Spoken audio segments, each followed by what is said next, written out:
స్వచ్ఛ ఆంధ్రప్రదేశ్గా చేస్తామని మీరందరూ కూడా సంకల్పం చేయడానికి ఈరోజు పెట్టాం. గవర్నమెంట్లో అందరినీ కోరాను, పిల్లల్లో అందరినీ కోరాం.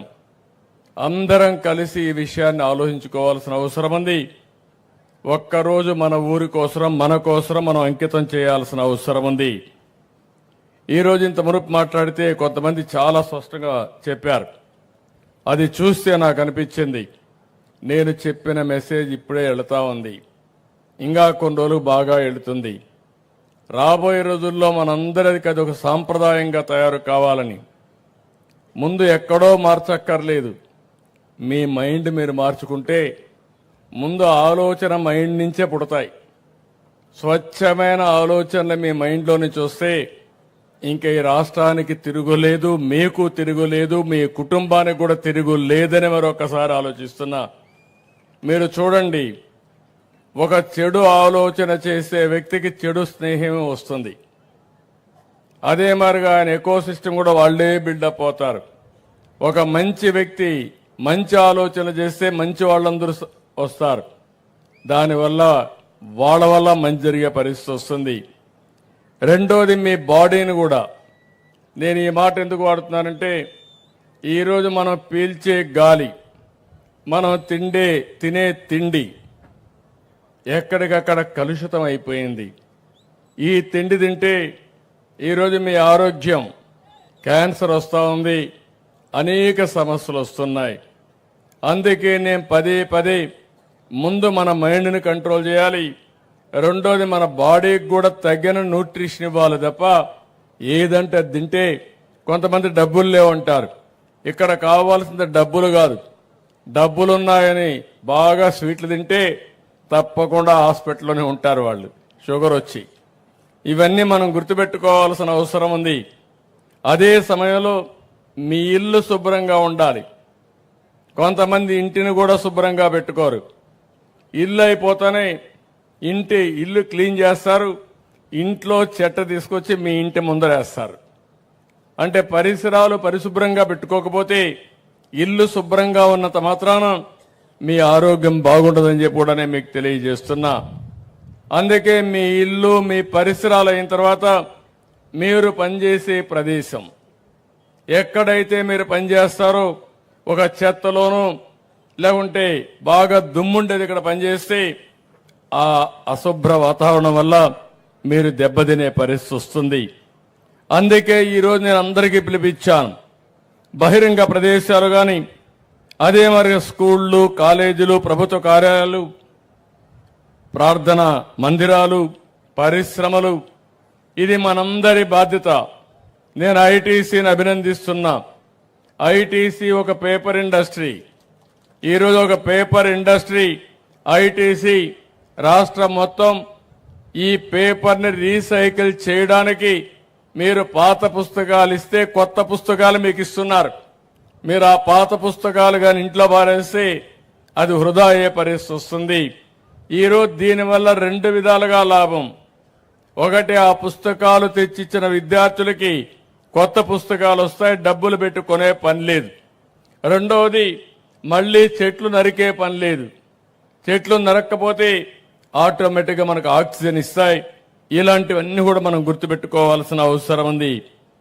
నేను ఈరోజు ఒకటే అంటున్నాను, ఇది నేనేదో బలవంతం చేస్తున్నానని కాదు.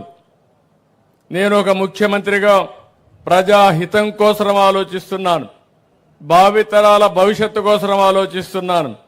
అందుకే స్వచ్ఛ ఆంధ్రప్రదేశ్ అనేది ప్రతి ఒక్కరి భాగస్వామ్యం ఉండాలి.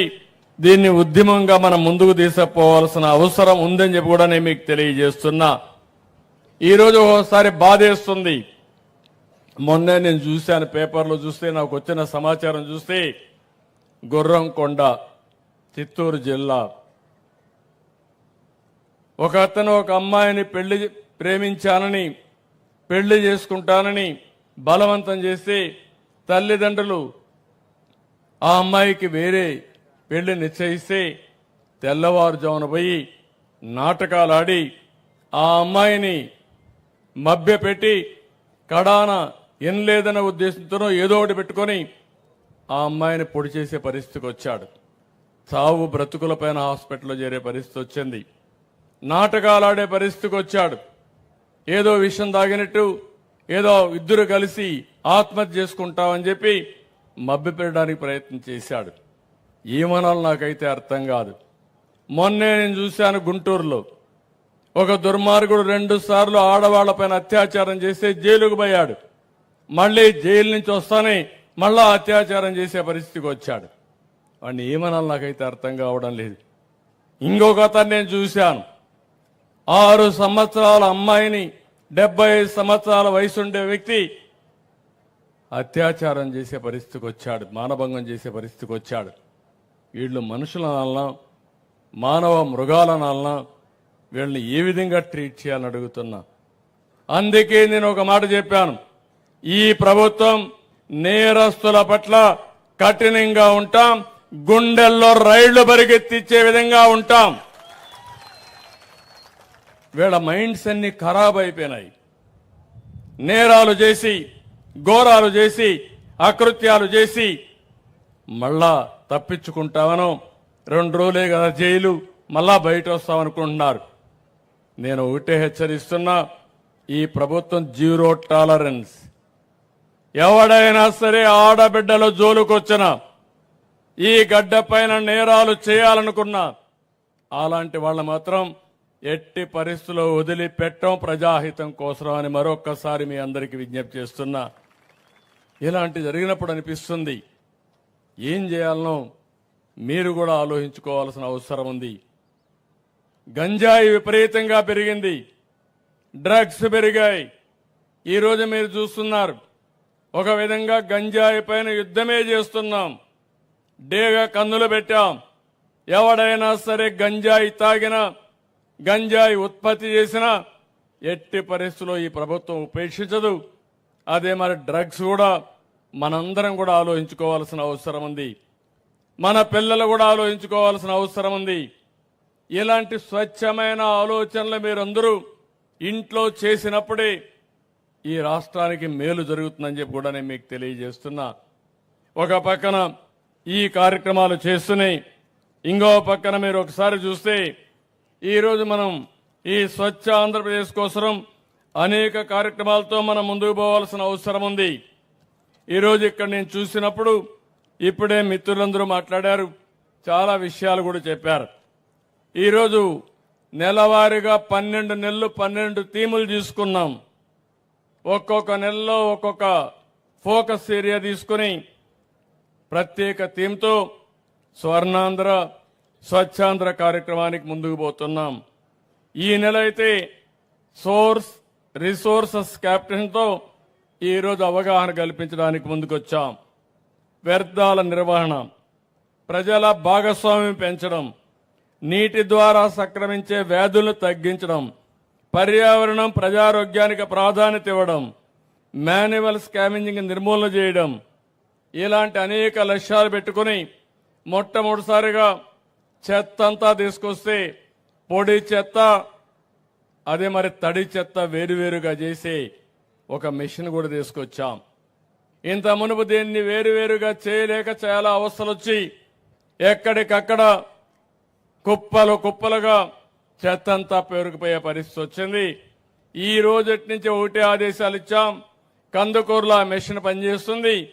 రాబోయే రోజుల్లో 25 మెట్రిక్ టన్నులు చెత్త ఇక్కడ తయారైతే ఆ రోజే కలెక్ట్ చేసి పూర్తిగా సెగ్రిగేషన్ చేసి రీసైక్లింగ్ పంపించే బాధ్యత ఈ ప్రభుత్వం తీసుకుంటామని చెప్పి కూడా నేను మీకు తెలియజేస్తున్నా.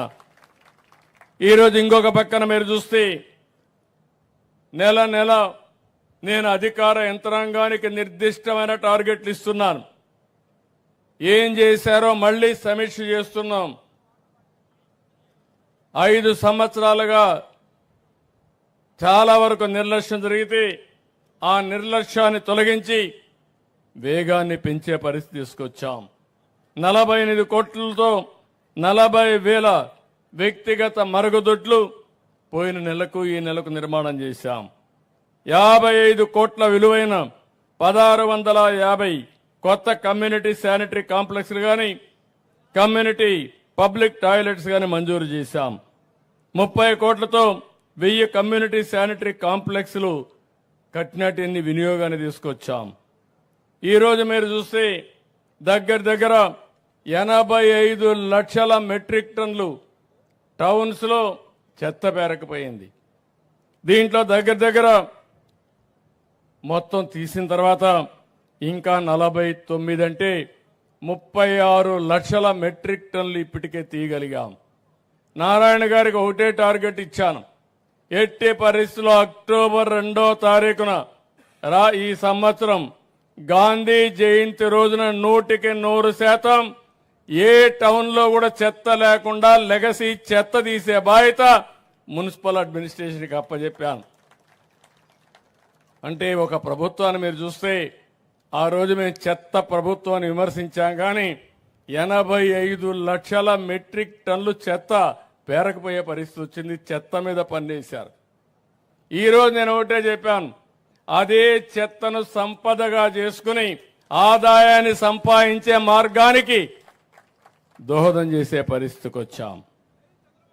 ఇంకో పక్కన మీరు ఒకసారి చూస్తే వ్యక్తిగత గృహ నిర్మాణం ద్వారా ఇప్పుడే మీరు చూశారు, మచిలీపట్నం నుంచి ఒక మాజీ టీచర్గా పనిచేసిన వ్యక్తి టెర్రాస్ గార్డెన్లో ఎక్కడికక్కడ కూరగాయలు పండించుకొని ఆరోగ్యవంతంగా ఉండే